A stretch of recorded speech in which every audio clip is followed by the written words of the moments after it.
The envelope was sitting on my kitchen table for 3 days before I finally picked it up. It was a heavy cream-colored thing, the kind law offices use when they want you to feel the weight of what's inside. My son's name was printed in the return address corner. Not his handwriting, his assistant's, probably, but his name.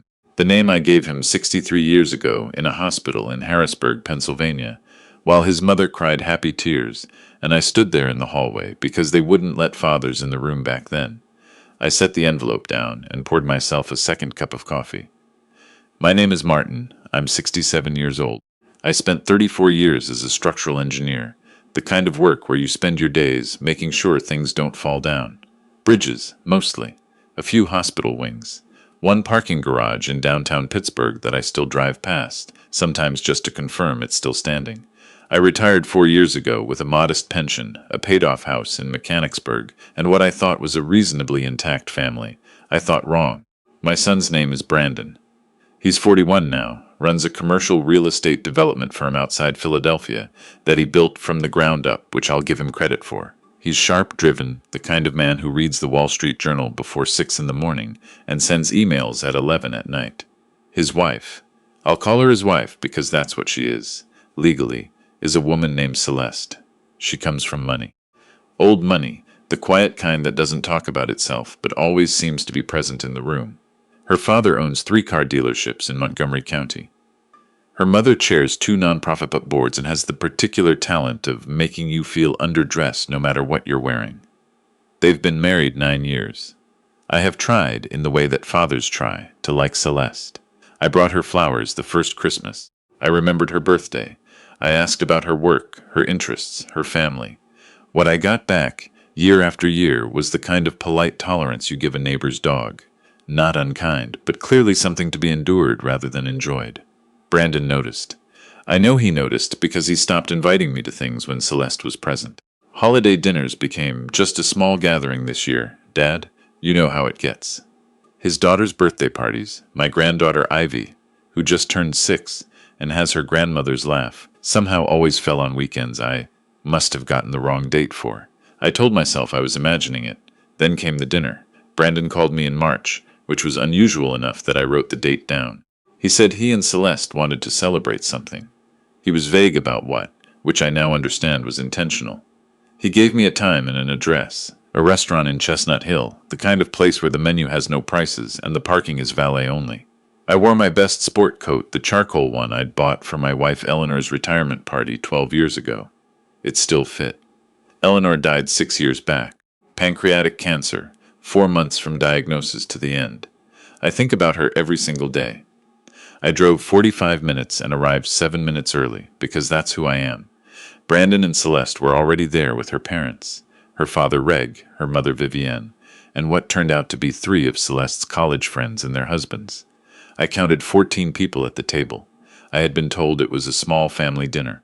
I stood at the entrance of the private dining room in my 12-year-old sport coat and understood, in the specific way you understand things that have been true for a long time, exactly what I was to these people. An obligation. I sat down. I smiled. I ordered the salmon because it was in the middle of the menu, not the cheapest thing and not the most expensive. Reg told a story about a golf trip to Scottsdale that went on for about 11 minutes. Vivian asked me what I had been keeping myself busy with in retirement, which is the question people ask when they want to signal that your life is now decorative. I said I'd been doing some consulting work and spending time with my woodworking shop. She said, "Oh, how darling," and turned back to the woman on her left. Brandon clinked his glass at some point. Burgundy, a bottle I later learned cost more than my first car payment, and announced that he and Celeste had just closed on a property in the Poconos. A lodge, he called it. 11 acres, a main house, a guest cottage, a private pond. He'd been working on the deal for 2 years. He said it was going to be the family's legacy property, a place that would be passed down for generations. Everyone at the table applauded. I sat there thinking about the bridge I'd designed in 1998 that still carries 40,000 cars a day over the Susquehanna River and thought, sure, son, a pond in the Poconos. That's a legacy. I drove home that night in the dark and tried to name what I was feeling. It wasn't anger exactly. It was something quieter. The feeling of standing outside a window looking in at a life that had been assembled without you. What I did not know What I could not have known at that dinner was that I was already holding the key to the window. I just hadn't recognized it yet. Let me back up. 3 years before that dinner, my older brother Hugh died and left me his estate. Hugh was a bachelor his whole life, a mechanical engineer who'd spent 30 years working offshore oil contracts in the Gulf of Mexico. He lived modestly, saved aggressively, and invested quietly. When the lawyers sorted everything out, what Hugh left me was just under $2.4 million in investment accounts, the mineral rights to 40 acres of land in West Texas he'd bought in 1987 for $11,000, and a note that said, "Don't let the wrong people know about this, Marty." I took Hugh's advice seriously. I didn't change my house. I didn't change my car. I kept my woodworking shop in the garage and my pension-funded lifestyle exactly as it was. The money sat in accounts managed by a woman named Patricia at a firm in Harrisburg who had handled Hugh's estate and who had, over the subsequent 3 years, grown that number considerably. I told no one, not my neighbors, not my friends from the engineering firm, not Brandon.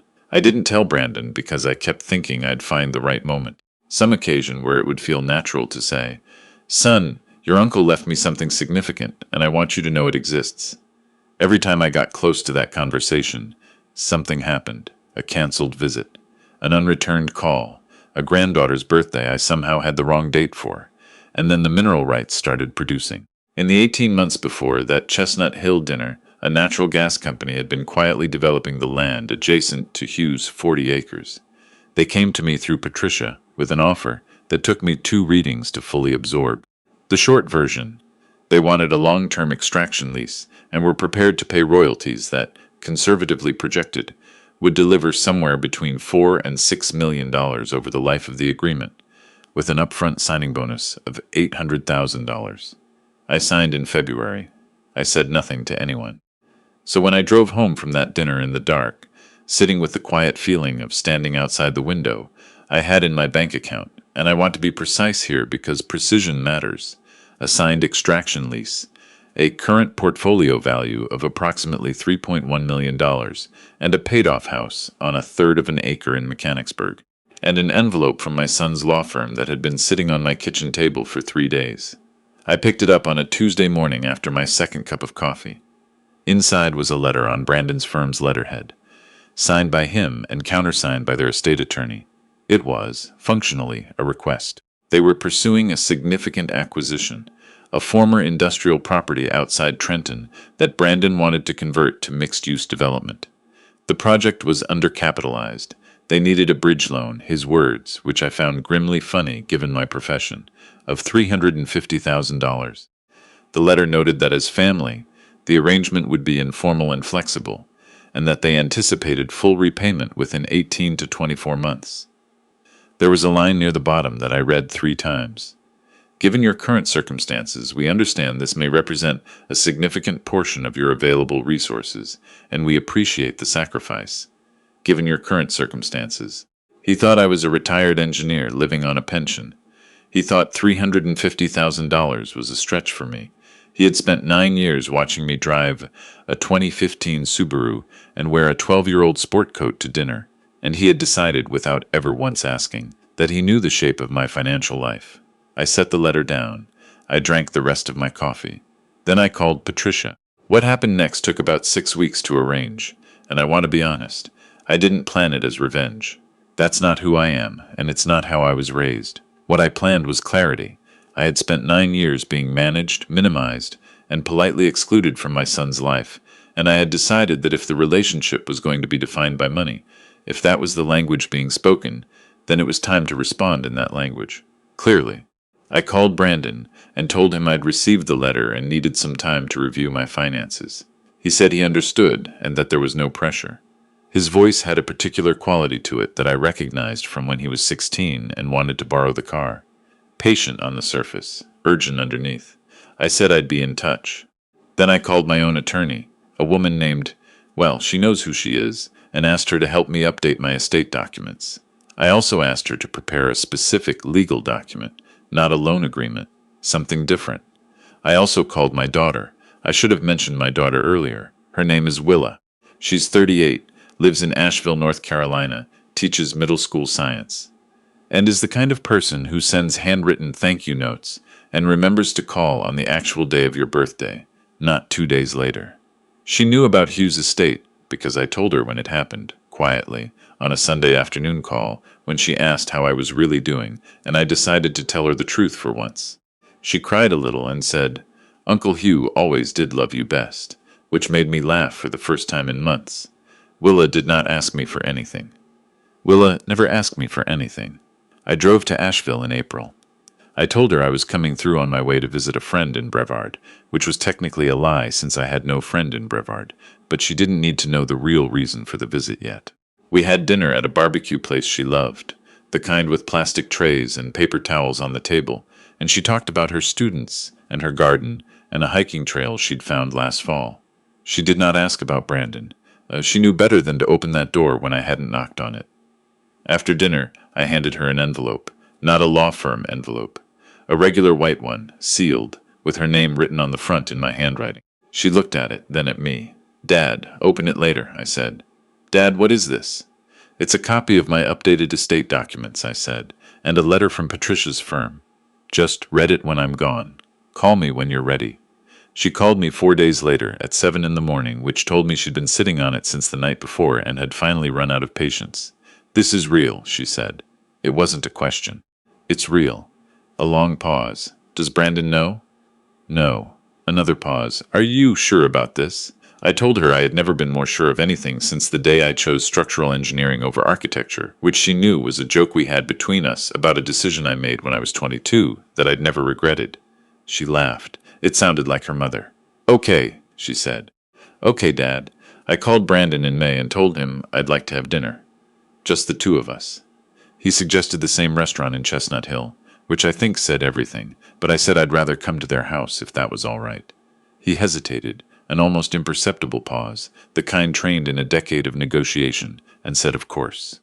I arrived on a Saturday evening with a bottle of wine I'd been given by a neighbor and a folder under my arm. Celeste answered the door. She was warm in the way she'd learned to be warm. Efficient warmth, the kind that fulfills its social function without generating heat. She told me I looked well. I told her the house looked beautiful. It did. It always did. It looked like a place maintained by money and photographed for a design magazine, which I suppose was the point. Dinner was good. I'll give her that. She cooked, or more likely she had someone in to cook, but the food was good, and we talked about Ivy, who was staying at a friend's house that evening, and about Brandon's firm, and about a documentary they'd both watched recently. The conversation had the slightly elevated quality of people performing comfort. I participated willingly. I was in no hurry. After dinner, Celeste excused herself with the particular grace of a woman who knows when men need to talk. Brandon poured us both bourbon, good stuff, the kind he always had, and leaned back in his chair. "So," he said. "So," I said. I set the folder on the table. He looked at it. "Is that—" "It's not the loan agreement," I said. He waited. "I've thought carefully about your request," I said, "and I want to be honest with you, Brandon.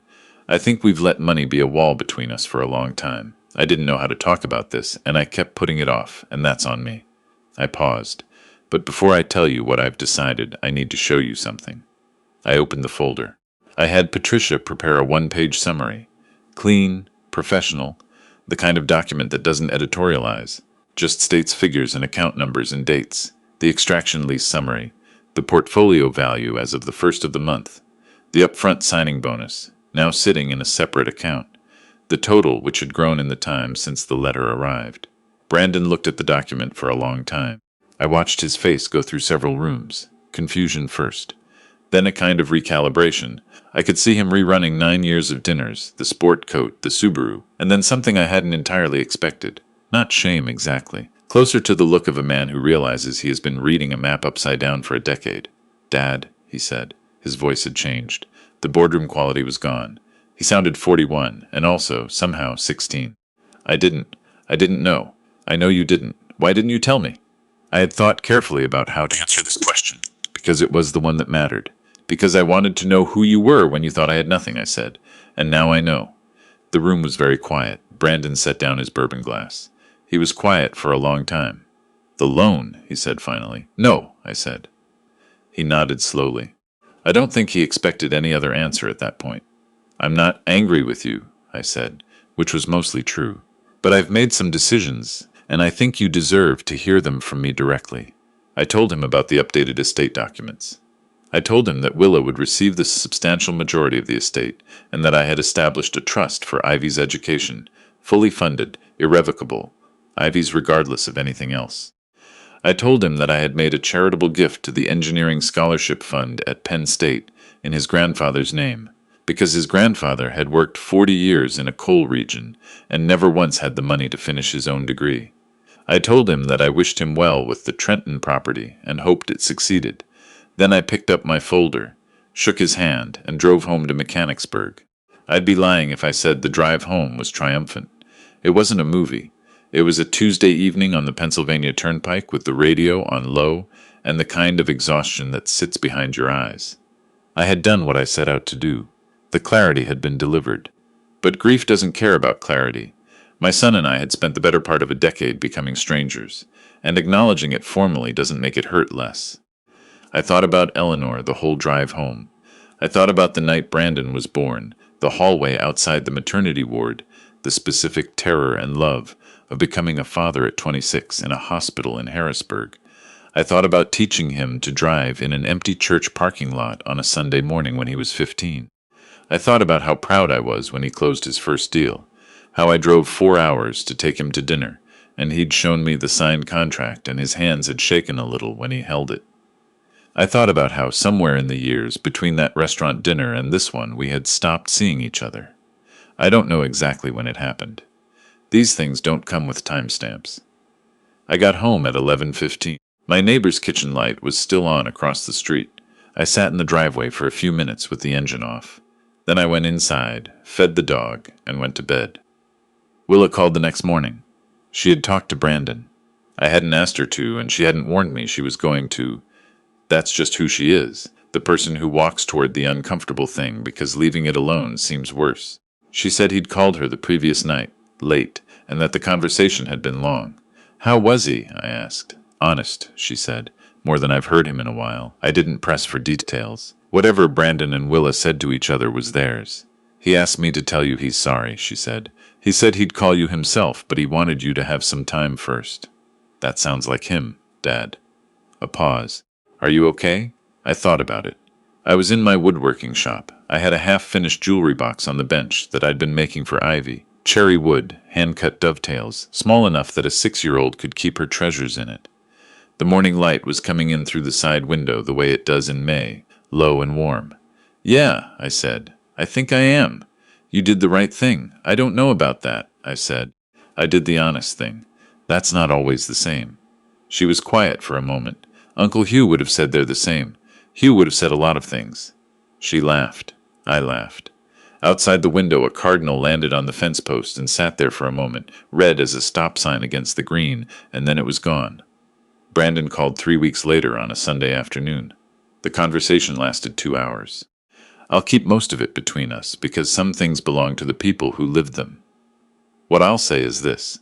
He told me things he had never told me, about the years when the firm was failing and he was too proud to say so, about the way he had let Celeste's family become a substitute for closeness with his own, about the particular loneliness of having a father you admired but could never quite reach, which was something I had never once considered because I had always thought I was the one reaching. I told him things I had never told him either. By the end of the 2 hours, I was sitting in the backyard in the dark because I'd walked outside at some point and forgotten to go back in. We did not fix everything. You don't fix 30 years of slow drift in a 2-hour phone call, but something shifted. A door that had been painted shut for so long we'd forgotten it was a door. He asked if he could bring Ivy to visit next month. I said he could bring Celeste too if she wanted to come. A pause, then, yeah, I think she might. Ivy came on the last weekend of June. She is 6 years old and has opinions about everything, and is absolutely correct about most of them. She stood in my woodworking shop for 40 minutes and asked questions about every tool on the wall with the methodical intensity of a small scientist conducting fieldwork. When I showed her the cherry wood jewelry box with her name carved in the lid, she looked at it for a long time without saying anything. "Did you make this?" she said. "I did. By yourself. By myself." She picked it up carefully with both hands and held it the way you hold something you understand is fragile. Grandpa, she said, still looking at the box. Yeah, Bug? Can I come back? I looked at her, at the way the shop light caught her hair, at her grandmother's exact expression of serious consideration, and I thought about Hugh's note folded in a drawer in my study. Don't let the wrong people know about this, Marty. The right people, I thought, already know. Yeah, I said. You can come back whenever you want. She nodded, satisfied, the way children are satisfied when they receive the answer they already knew was coming. I went back to the workbench. The cardinal was on the fence post again, or maybe a different one. Hard to tell with cardinals. I picked up the chisel and got back to work.